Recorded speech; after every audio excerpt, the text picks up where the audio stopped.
नमस्कार दोस्तों, DP online classes में आपका स्वागत है। यहाँ आपको यूपी टेट सी टेट से संबंधित सारी वीडियोस मिलेंगी। तो आइए देखते हैं आज की वीडियोस। ये सिर्फ क्वेश्चन पेपर के बेस्ड होंगे, तो सारे क्वेश्चन मोस्ट इंपॉर्टेंट है। सारे क्वेश्चंस को बिल्कुल ईमानदारी से सॉल्व कीजिएगा और वीडियो के लास्ट में मुझे जरूर बताइएगा कि आज के इस वीडियो में आपके कितने क्वेश्चन सही हुए।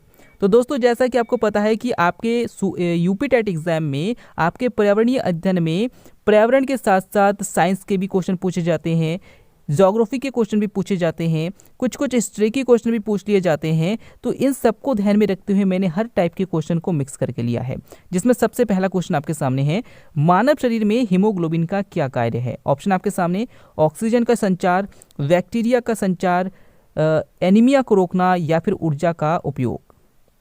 जल्दी से आंसर दीजिए कि मानव शरीर में हीमोग्लोबिन का क्या कार्य है।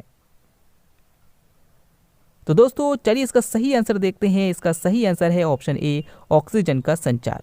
दोस्तों आपने सुना होगा कि हमारे रुधिर में जो है प्लाज्मा होता है और साथ ही साथ क्या होती है, रुधिर कणिकाएं होती है। ठीक है ना, रुधिर कणिकाएं होती है। तो याद रखिएगा, रुधिर कणिकाएं जो होती हैं इनमें क्या क्या होता है, इनमें आरबीसीज होती है, डब्ल्यूबीसीज होती है और प्लेटलेट्स होती है। ठीक है ना। तो ये जो आरबीसीज है, आरबीसीज में केंद्रक नहीं होता है, डब्ल्यूबीसीज में केंद्रक होता है और प्लेटलेट्स की बात हम यहाँ पर नहीं करने वाले। तो यहाँ पर ध्यान रखिएगा कि डब्ल्यूबीसी में केंद्रक होता है और आरबीसीज में केंद्रक नहीं होता है। चलिए थोड़ा डिटेल से समझ लेते हैं। जैसे मान लीजिए कि ये हमारे सामने आरबीसी है और ये हमारे सामने डब्ल्यूबीसी है। आपको पता होना चाहिए कि डब्ल्यूबीसी में बीच में केंद्रक होता है, जबकि आरबीसी में केंद्रक नहीं होता है। और जहाँ पे केंद्रक होना होता है वहाँ पर हीमोग्लोबिन की उपस्थिति होती है और यही हीमोग्लोबिन क्या करता है कि पूरे ब्लड के माध्यम से पूरी बॉडी में, रुधिर में क्या करता है, ऑक्सीजन को परिवहन करने का कार्य करता है। आई होप आप समझ गए होंगे। नेक्स्ट क्वेश्चन को बढ़ते हैं। नेक्स्ट क्वेश्चन आपके सामने क्या है। नेक्स्ट क्वेश्चन है, डेंगू रोग का वाहक क्या है। ऑप्शन आपके सामने है, एडीज मच्छर, ऑप्शन बी क्यूलेक्स मच्छर, ऑप्शन सी घरेलू मक्खी या फिर ऑप्शन डी एनाफिलीज मच्छर। डेंगू रोग का वाहक कौन सा मच्छर है। तो दोस्तों इसका सही आंसर है ऑप्शन ए, एडीज मच्छर। डेंगू रोग का वाहक एडीज मच्छर है। और अगर आपसे पूछे कि भाई मलेरिया का वाहक कौन सा मच्छर है, तो वो मादा एनाफिलीज मच्छर है। ठीक है ना। दोनों ऑप्शन को मैंने इसीलिए लिया है, डेंगू रोग का वाहक पूछे तो एडीज मच्छर हो जाएगा और मलेरिया का वाहक पूछे तो एनाफिलीज मच्छर हो जाएगा। ठीक है ना, याद रखिएगा। और अगर आपसे पूछे कि भाई भारत में मलेरिया को उन्मूलन का लक्ष्य कब तक रखा है, तो याद रखिएगा कि भारत में मलेरिया उन्मूलन का लक्ष्य यानी कि मलेरिया को पूरी तरीके से खत्म करने का लक्ष्य जो है वो 2030 तक रखा है। इंपॉर्टेंट है, आपसे पूछा जा सकता है। अगला क्वेश्चन, खाद्य श्रृंखला के परस्पर समूह को क्या कहा जाता है। ऑप्शन आपके सामने है, खाद्य चक्र, श्रृंखला अभिक्रिया, खाद्य जाल या फिर बायोमास का पिरामिड। खाद्य श्रृंखला के परस्पर समूह को क्या कहा जाता है। तो दोस्तों इसका सही आंसर हो जाएगा ऑप्शन सी, खाद्य जाल। अब कैसे होगा समझ लेते हैं। दोस्तों मान लीजिए कि यहाँ पर एक घास है। ठीक है ना, यहाँ पर एक घास है। इस घास को कौन खाएगा। मान लीजिए कि एक खरगोश है और इस खरगोश ने इस घास को खा लिया। ठीक है ना। और इस खरगोश को कौन खाएगा, भाई शेर ने खा लिया। किसने खा लिया, शेर ने खा लिया। अब याद रखिएगा कि क्या इस घास को टिड्डा नहीं खा सकता था। हाँ बिल्कुल, वो भी खा सकता था। क्या इस टिड्डे को कोई और जैसे मेढक नहीं खा सकता था, बिल्कुल खा सकता था। अब एक बात बताइए कि इस तरीके से अगर हम देखें तो भैया इस घास को तो एक हिरन भी खा सकता था, इस हिरन को भी शेर खा सकता था। तो इस तरीके से अगर हम खाद्य श्रृंखला को मिलाएंगे तो एक प्रकार का जाल बन जाता है। इसी को खाद्य जाल कहा जाता है। यानी कि अगर हम बात करें, यहाँ पर क्वेश्चन में आपसे क्या कहा है कि खाद्य श्रृंखला के परस्पर समूह को क्या कहते हैं। तो हमने एक समूह ले लिया, जैसे पहला समूह लिया था घास, फिर लिया था हमने खरगोश, उसके बाद लिया था हमने शेर। एक श्रृंखला ये हो गया। हमने दूसरी श्रृंखला ले ली थी कि भैया इस घास को किसने खाया, टिड्डे ने खाया। टिड्डी को किसने खाया, मेढक ने खाया। मेढक को किसने खाया, सांप ने खाया। तो एक दूसरी श्रृंखला हो गई। तो ये दो श्रृंखला मान लीजिए या फिर तीन श्रृंखला ले लीजिए। तो इस प्रकार से देखिए तो एक जाल बन जाता है। इसे क्या कहते हैं हम, खाद्य श्रृंखला को जाल, खाद्य जाल कहेंगे। यानी कि कई सारी खाद्य श्रृंखला मिलकर आपस में खाद्य जाल का निर्माण करेंगी। अगला क्वेश्चन देखते हैं। अगला क्वेश्चन आपके सामने है, पौधों में जल का अधिग्रहण किसके द्वारा होता है। ऑप्शन आपके सामने है, जाइलम, फ्लोएम, कैम्बियम या फिर पैलिसेड। पौधों में जल का अधिग्रहण किसके द्वारा होता है। तो दोस्तों इसका सही आंसर हो जाएगा ऑप्शन ए जाइलम। दोस्तों जैसे ये पौधा है, मान लीजिए कि ये एक पौधा है और ये पौधा जो है यहाँ मिट्टी पे है, ठीक है ना। तो याद रखिएगा कि इसमें जो जड़ें होती है, इन जड़ों के माध्यम से इसमें जाइलम होती है पूरे पौधे में। ये जाइलम क्या करते हैं कि भाई मिट्टी से जितनी भी जल है, इन जल को लेकर पौधे की विभिन्न पत्तियों तक पहुंचाने का काम कौन करते हैं, जाइलम करते हैं। और उसके बाद ये पत्तियां क्या करती है भैया, प्रकाश संश्लेषण के माध्यम से अपना भोजन बनाती है। और जब भोजन बन जाता है तो उन भोजन को पौधे के विभिन्न भागों तक पहुंचाने का काम कौन करता है, वो फ्लोएम करता है। तो अगर आप इस कॉन्सेप्ट को समझ गए हैं तो आप इसका आंसर जरूर कर देंगे, ठीक है ना। चलिए नेक्स्ट क्वेश्चन देखते हैं। नेक्स्ट क्वेश्चन है कि यातायात का सबसे सस्ता एवं सुगम मार्ग कौन सा है। ऑप्शन आपके सामने है वायु मार्ग, सड़क मार्ग, जल मार्ग या फिर रेल मार्ग। यातायात का सबसे सस्ता एवं सुगम मार्ग कौन सा है। तो दोस्तों आपको सुनकर आश्चर्य होगा कि ये क्वेश्चन पिछली बार यूपी टेट के जूनियर वाले एग्जाम में पूछा गया था कि भाई यातायात का सबसे सस्ता एवं सुगम मार्ग कौन सा है। अधिकतर बच्चों ने इसका आंसर गलत दिया था। इसका आंसर हो जाएगा ऑप्शन सी जल मार्ग, ठीक है ना। याद रखिएगा कि अगर आपसे ये क्वेश्चन कभी भी पूछा जाए कि यातायात का सबसे सस्ता और सुगम मार्ग कौन सा है तो जल मार्ग है। अगले क्वेश्चन को बढ़ते हैं। अगला क्वेश्चन आपके सामने है, बिहू भारत के किस राज्य का लोक नृत्य है। ऑप्शन आपके सामने राजस्थान, तमिलनाडु, असम या फिर उत्तर प्रदेश। ये क्वेश्चन मैंने पिछले वाले वीडियो में आपके लिए ये क्वेश्चन छोड़ा था जिसका आंसर आपको कमेंट के द्वारा देना था। बहुत से बच्चों ने इसका आंसर बिल्कुल सही दिया था और इसका सही आंसर हो जाएगा ऑप्शन सी असम। बिहू जो है वो असम का एक लोक नृत्य है। राजस्थान का लोक नृत्य कौन सा है, घूमर। तमिलनाडु का लोक नृत्य कौन सा है, भरतनाट्यम। और उत्तर प्रदेश का लोक नृत्य कौन सा है तो याद रखिएगा वो है नौटंकी और रासलीला। अगले क्वेश्चन को बढ़ते हैं। अगला क्वेश्चन आपके सामने, प्रोजेक्ट टाइगर कब लागू हुआ। ऑप्शन आपके सामने 2011, 1970, 1973 या फिर 2007।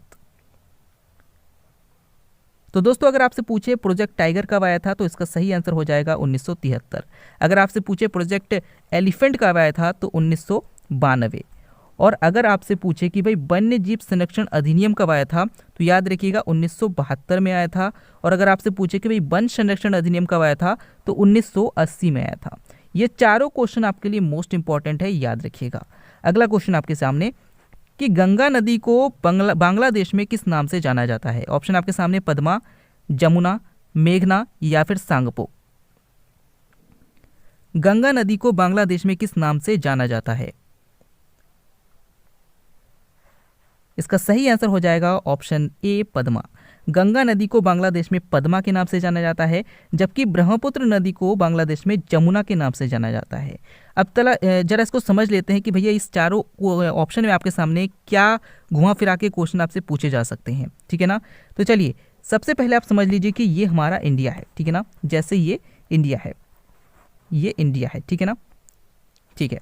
जैसे ही बना देख लीजिए, जैसे ही इंडिया है तो हम बात करें यहाँ पे गंगा नदी का उद्गम होता है। आपको पता है कि इस जगह पर बांग्लादेश है और यहाँ पर गंगा आकर जब गंगा आएगी तो इस गंगा को बांग्लादेश में प्रवेश करने के बाद हम क्या कहेंगे, पद्मा कहेंगे। और आपको पता है कि यहाँ से ब्रह्मपुत्र का उद्गम होता है।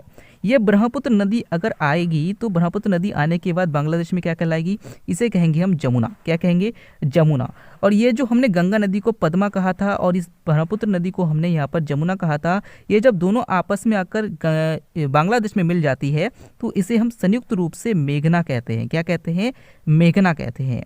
याद रखिएगा, इंपॉर्टेंट है, पूछा जाता है, ठीक है ना। घुमा घुमा के आपसे क्वेश्चन पूछे जाएंगे, इसलिए मैंने आपको डिटेल में बता दिया ताकि आपको समझने में कोई भी दिक्कत ना हो, ठीक है ना। चलिए अगर यहाँ पे देखें तो भाई सांगपो किसको कहते हैं तो याद रखिएगा कि ब्रह्मपुत्र नदी को तिब्बत में सांगपो के नाम से जाना जाता है। किसमें, तिब्बत में। तो यहाँ पर क्वेश्चन आपके सामने आता है, कभी गंगा नदी को बांग्लादेश में किस नाम से जाना जाता है तो पद्मा के नाम से जाना जाता है, यानी कि ऑप्शन यहाँ पर बिल्कुल सही है। अगला क्वेश्चन आपके सामने, लोकसभा के लिए चुनाव लड़ने की इच्छुक व्यक्ति की न्यूनतम आयु कितनी होनी चाहिए। ऑप्शन आपके सामने 21 वर्ष, 25 वर्ष, 30 वर्ष या फिर 35 वर्ष। तो दोस्तों लोकसभा का सदस्य बनने के लिए आपकी आयु 25 वर्ष होनी चाहिए। अगर आपको राज्यसभा का सदस्य बनना है तो आपकी आयु कम से कम 30 वर्ष होनी चाहिए। और अगर आपको राष्ट्रपति या फिर उपराष्ट्रपति बनना है तो आपकी आयु कम से कम 35 वर्ष होनी चाहिए।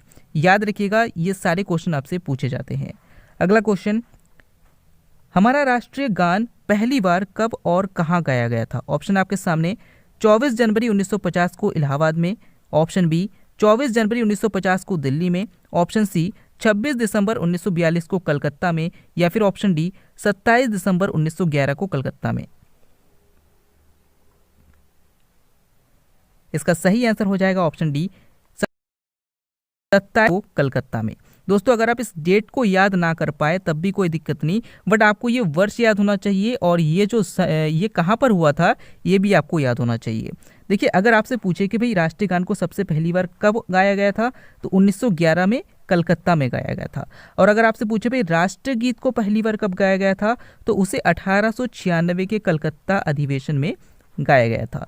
और अगर आपसे पूछे भाई राष्ट्रीय गान और राष्ट्रीय गीत इनमें से कोई अगर पूछे कि भाई राष्ट्रीय गान को या फिर राष्ट्रीय गीत को कब अपनाया गया था तो याद रखिएगा उसे 24 जनवरी 1950 को अपनाया गया था, ठीक है ना।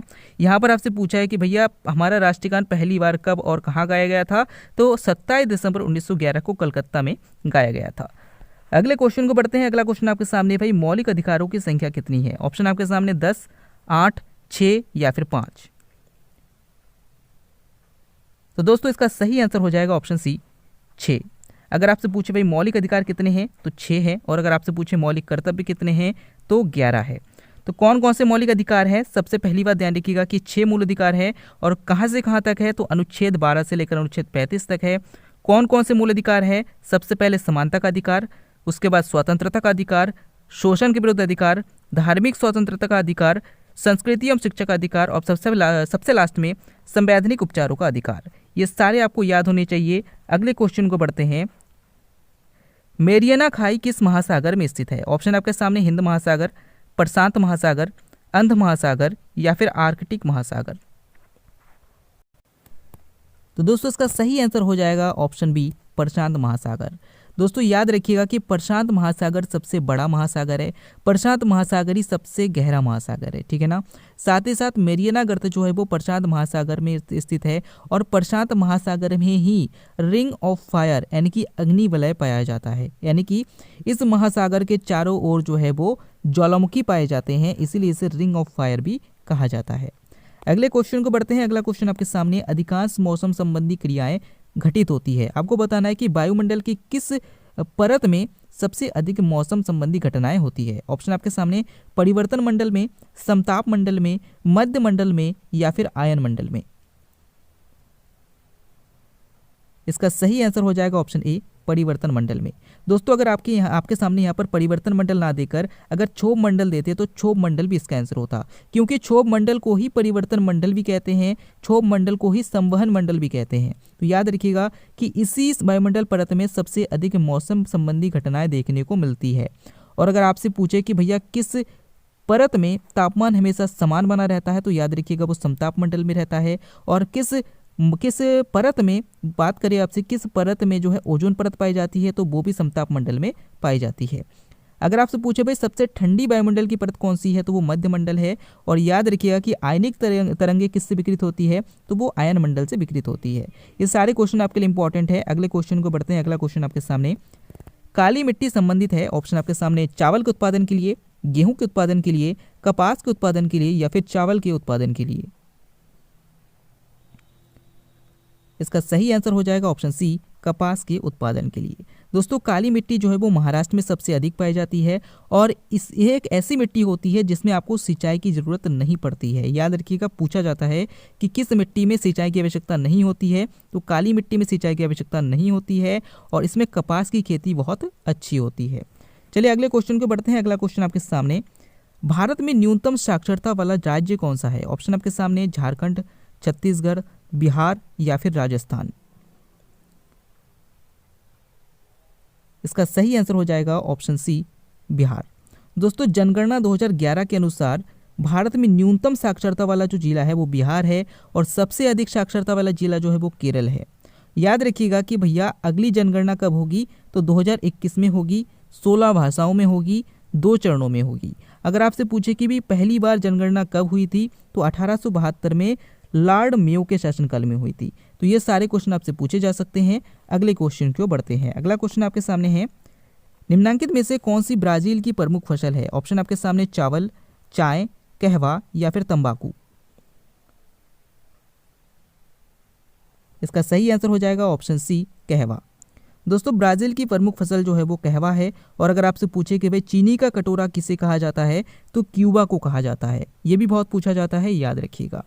अगले क्वेश्चन को बढ़ते हैं। अगला क्वेश्चन आपके सामने, कालाहारी मरुस्थल किस महाद्वीप में स्थित है? ऑप्शन आपके सामने ऑस्ट्रेलिया, अफ्रीका, दक्षिणी अमेरिका या फिर एशिया। इसका सही आंसर हो जाएगा ऑप्शन बी अफ्रीका। दोस्तों कालाहारी मरुस्थल जो है वो अफ्रीका महाद्वीप में स्थित है। अगर आपसे कहे कि भाई सबसे बड़ा मरुस्थल कौन सा है तो सहारा मरुस्थल है जो कि अफ्रीका में है। और अगर आपसे पूछे भारत का सबसे बड़ा मरुस्थल कौन सा है तो वो है थार का मरुस्थल।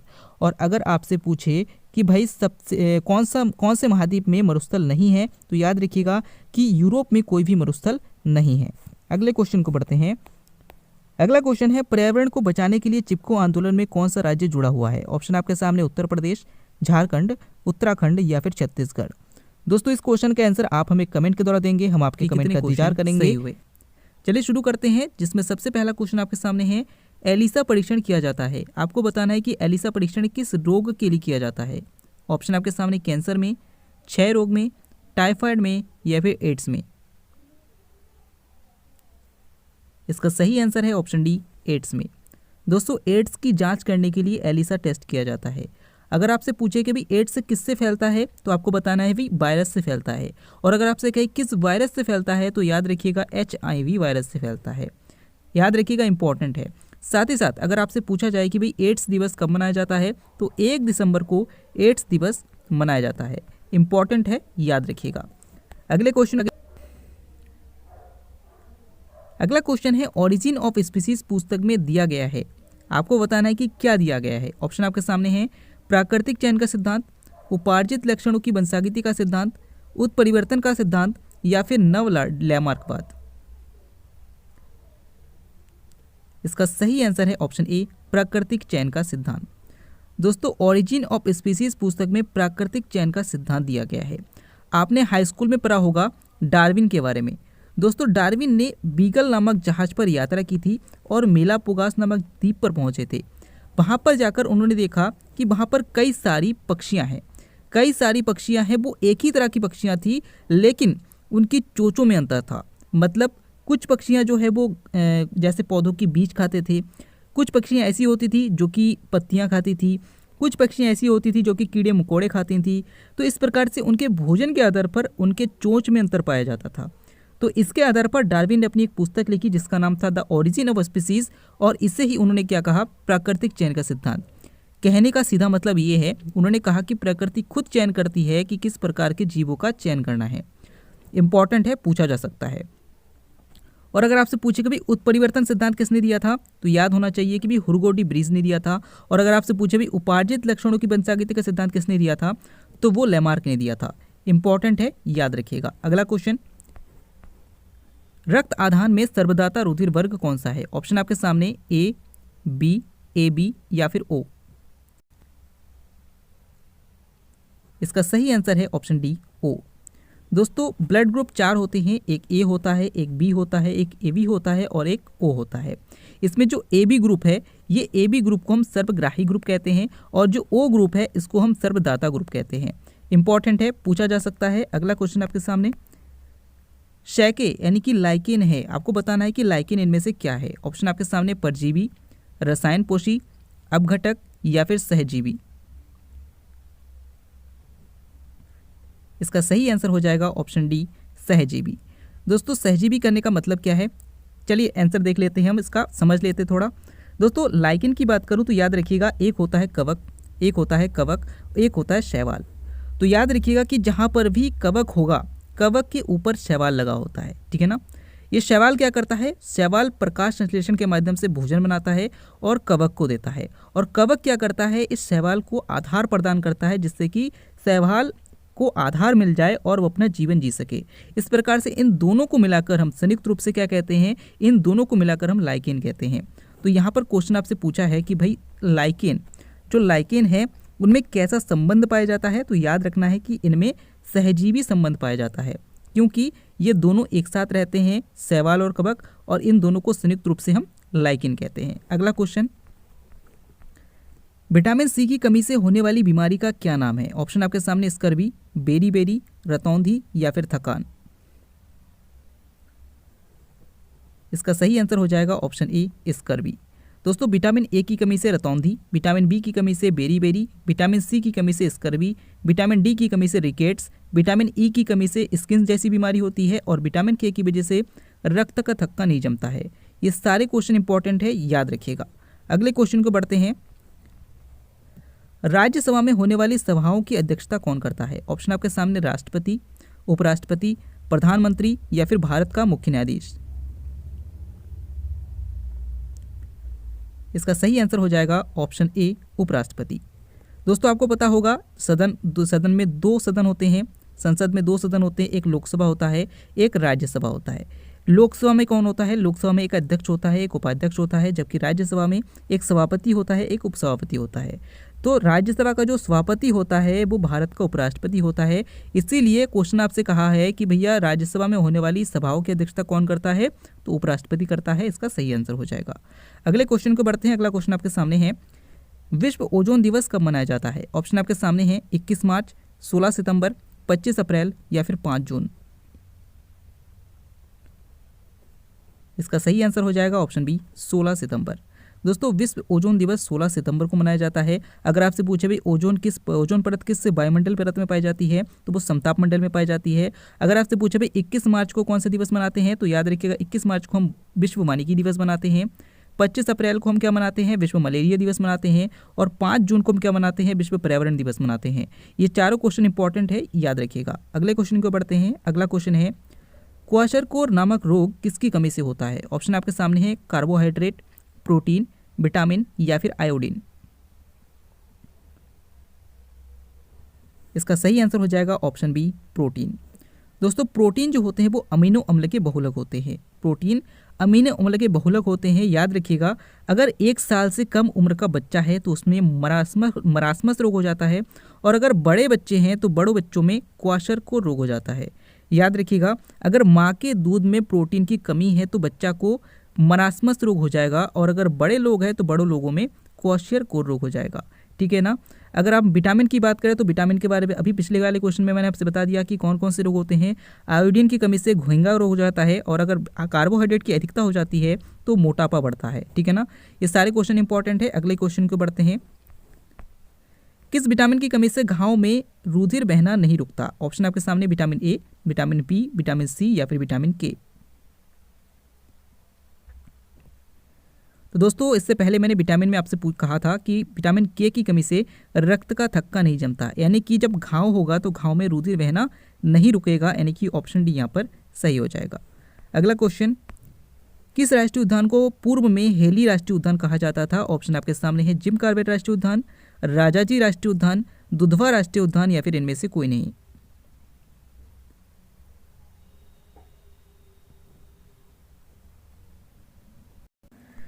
तो दोस्तों, यहाँ पर जो जिम कॉर्बेट राष्ट्रीय उद्यान जो कि उत्तराखंड में है, इसे पहले हेली के नाम से जाना जाता था। क्या जाना जाता था? हेली राष्ट्रीय उद्यान के नाम से जाना जाता है। और आपको पता होना चाहिए कि भाई जिम कॉर्बेट राष्ट्रीय उद्यान जो है वो भारत का पहला राष्ट्रीय उद्यान था। क्या कहा मैंने? जिम कॉर्बेट राष्ट्रीय उद्यान भारत का पहला राष्ट्रीय उद्यान था। अगर आपसे कहे भाई दुधवा राष्ट्रीय उद्यान कहाँ पर है, तो ये उत्तर प्रदेश में है, और राजाजी राष्ट्रीय उद्यान कहाँ पर है, तो ये भी उत्तराखंड में ही है। अगले क्वेश्चन को बढ़ते हैं। अगला क्वेश्चन आपके सामने है, निम्न में से क्या एक प्राकृतिक संसाधन नहीं है? ऑप्शन आपके सामने घास, कंप्यूटर, वन या फिर पशु। तो दोस्तों, प्राकृतिक संसाधन किन्हें कहते हैं? जो कि मानव आवश्यकताओं की पूर्ति करते हैं। ठीक है ना। जैसे अगर मैं कहूँ कि भाई एक पेड़ है, तो ये पेड़ आपका प्राकृतिक संसाधन है, लेकिन अगर इस पेड़ को काटकर मैंने एक फर्नीचर बना दिया, अगर मैंने इसे काटकर एक फर्नीचर बना दिया, तो अब ये प्राकृतिक संसाधन नहीं है। ठीक है ना। यहाँ पे क्वेश्चन आपसे पूछा भी कौन सा एक प्राकृतिक संसाधन नहीं है, तो आपको पता है कि घास ये तो प्राकृतिक संसाधन है, वन भी प्राकृतिक संसाधन है, पशु भी प्राकृतिक संसाधन है, लेकिन कंप्यूटर कंप्यूटर के जितने भी पार्ट्स बने हैं वो क्या करते हैं, सबसे पहले हम खनिजों को निकालते हैं वायुमंडल से, धरती से। उसके बाद उससे हम कई सारी चीज़ें बनाते हैं, कई सारे चिप्स बनाते हैं, या फिर कह सकते हैं कि कंप्यूटर के विभिन्न प्रकार के उपकरण बनाते हैं और उससे हम कंप्यूटर बनाते हैं। तो क्या ये प्राकृतिक संसाधन है? आप कहेंगे नहीं है, यानी कि इसका ऑप्शन सी बिल्कुल सही हो जाएगा। प्राकृतिक संसाधन कंप्यूटर बिल्कुल नहीं है। अगला क्वेश्चन, वृष्टि छाया प्रदेश किससे संबंधित है? ऑप्शन आपके सामने, संवहनीय वर्षा, चक्रवाती वर्षा, पर्वतीय वर्षा, या फिर इनमें से सभी। इसका सही आंसर हो जाएगा ऑप्शन सी, पर्वतीय वर्षा। जैसे दोस्तों अगर मैं आपसे कहूं कि भैया एक पर्वत है और पर्वत के इस साइड में वर्षा हो रही है, ठीक है ना, हमारे इस साइड में वर्षा हो रही है, लेकिन क्या होता है कि भाई हवा, जो पर्वत की ऊंचाई होती है, उस ऊंचाई की वजह से जो हवा है, हवा के माध्यम से वर्षा जो है उस पर्वत के उस पार नहीं पहुंच पाता। इसीलिए हम जिस साइड में वर्षा हो रही है उसके उल्टी साइड में हम क्या कहते हैं, वृष्टि छाया प्रदेश। यानी कि मेरे कहने का मतलब ये है, मान लीजिए कि ये एक पर्वत है, तो इस साइड में तो वर्षा हो रही है लेकिन उस साइड में वर्षा नहीं हो रही है। तो जिस साइड में वर्षा हो रही है उसकी विपरीत साइड, यानी कि इस साइड को हम क्या कहेंगे, इसे हम वृष्टि छाया प्रदेश कहेंगे। अगला क्वेश्चन देखते हैं। अगला क्वेश्चन आपके सामने, सुएज के अनुसार पृथ्वी का सबसे आंतरिक भाग कौन सा है? ऑप्शन आपके सामने, सियाल, सीमा, या फिर निफे। इसका सही आंसर है ऑप्शन सी, निफे। दोस्तों सुएज के अनुसार पृथ्वी में देखिए तो पृथ्वी के सबसे ऊपरी परत को सियाल कहते हैं, बीच वाली परत को हम सीमा कहते हैं और सबसे बीच वाले परत को हम निफे कहते हैं, जिसमें निकल और फेरस की मात्रा होती है, ठीक है ना। अगले क्वेश्चन को बढ़ते हैं। अगला क्वेश्चन आपके सामने है, क्षोभ मंडल में ऊंचाई के साथ तापमान कैसा?